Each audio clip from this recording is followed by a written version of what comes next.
भारतीय सम्मान के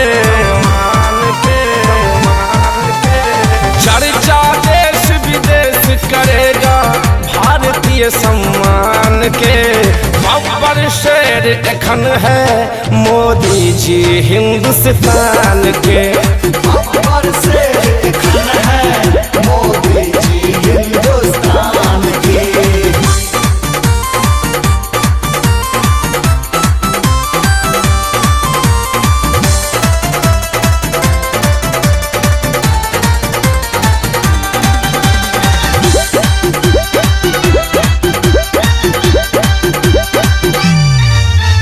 कहे तिरंगा वीरक धरती सजल खून पसीना से। सीमा बान्ह देने छै मोदी 56 इंचक सीना से। कहे तिरंगा वीरक धरती सजल खून पसीना से।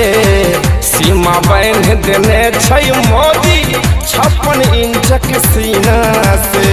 बदला कैसे लेता भारत पूछियो पाकिस्तान के। बब्बर शेर एखन है मोदी जी हिंदुस्तान के। बब्बर शेर एखन है मोदी जी हिंदुस्तान के। मोदी जी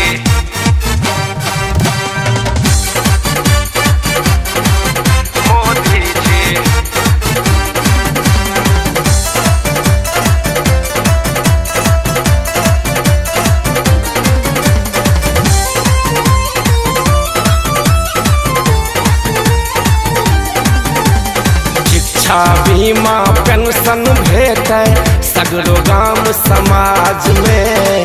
भ्रष्टाचारी नाक रगड़ते मोदी जी के राज में। शिक्षा बीमा पेंशन भेटे सगरो गाम समाज में।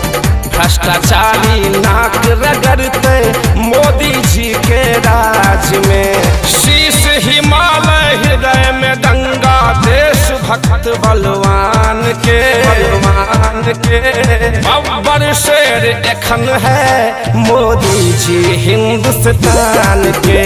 बब्बर शेर एखन है मोदी जी हिंदुस्तान के।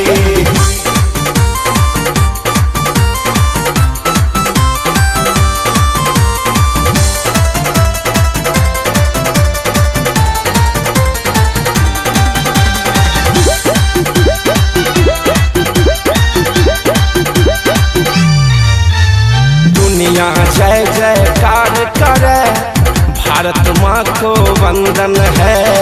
नमो नमो का वर्णन गाया गायक सुभाष संगम है। हाँ दुनिया जय जयकार करे भारत माँ को वंदन है। नमो नमो का वर्णन गाया गायक सुभाष संगम है। सच्चिदानंद कहैया मोदी दूत छियै भगवान के। बब्बर शेर एखन है मोदी जी हिंदुस्तान के। बब्बर शेर एखन है मोदी जी हिंदुस्तान के। चर्चा देश विदेश करेगा भारतीय सम्मान के। चर्चा देश विदेश करेगा भारतीय सम्मान के। बब्बर शेर एखन है मोदी जी हिंदुस्तान के। बब्बर शेर एखन है